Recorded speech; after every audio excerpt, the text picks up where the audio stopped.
Fala galera, Antônio Salles na área. Vamos falar um pouquinho sobre o que? Biologia.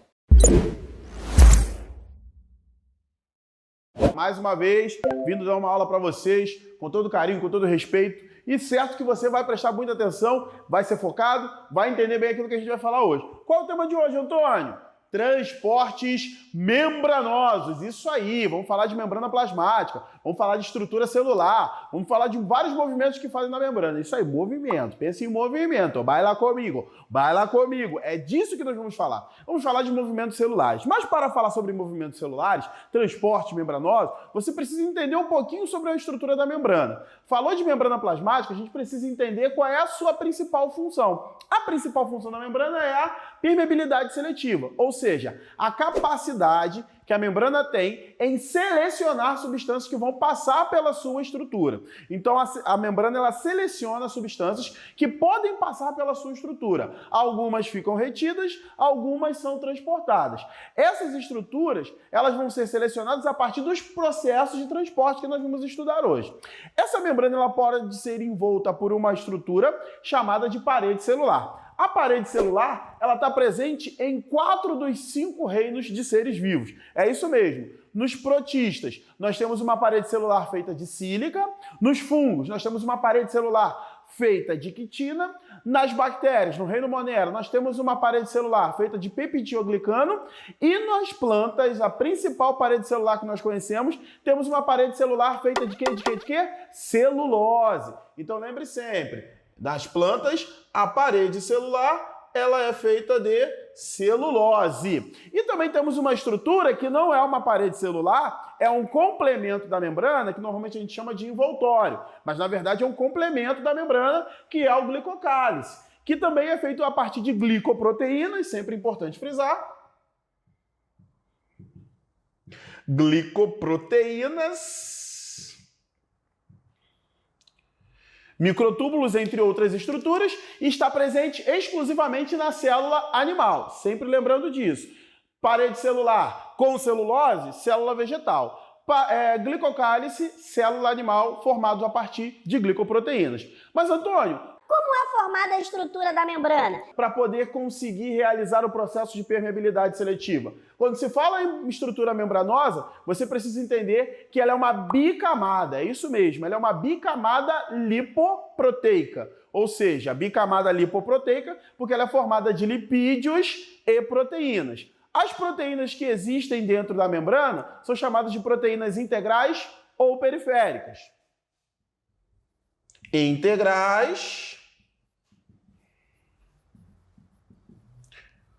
ou periféricas, sempre importante lembrar. Enquanto, senhores, os lipídios presentes na membrana plasmática, eles são classificados como fosfolipídios ou colesterol. Você tem essas duas estruturas aqui presentes dentro da membrana plasmática. Então, falou em lipídio, tem que lembrar de quê? Fosfolipídios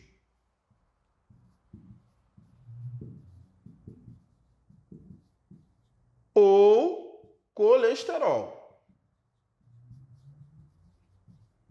Belezinha?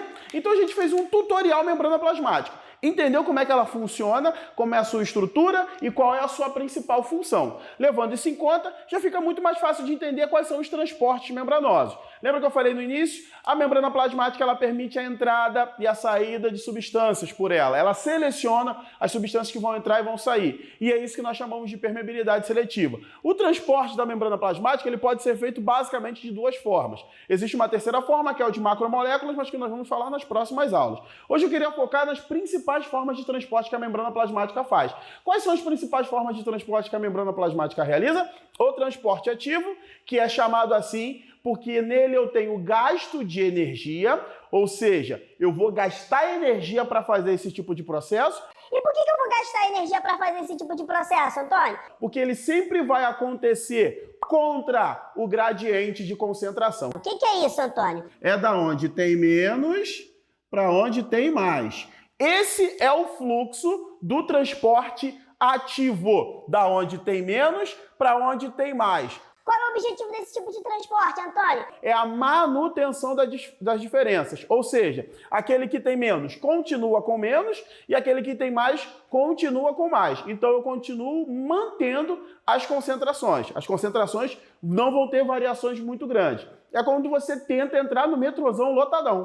Quando você entra no metrô lotado, você vai fazer muita força para entrar nesse metrô. Isso nós chamamos de transporte ativo, porque você está indo contra o gradiente de concentração. Tem muita gente dentro do metrô e você está lá doidão, todo together, tentando entrar dentro do metrô. Isso que acontece na membrana plasmática. Quando alguma substância tenta passar do ambiente com menos concentração para um ambiente mais concentrado, isso nós chamamos de transporte ativo. E nesse tipo de procedimento nós temos gasto de quê, bebê? Gasto de quê, jogador? De energia. O principal exemplo desse tipo de transporte é a bomba de sódio e potássio, que é um tipo de fenômeno que acontece principalmente nas células nervosas para realizar o processo de sinapse nervosa. Então lembrou de bomba de sódio e potássio?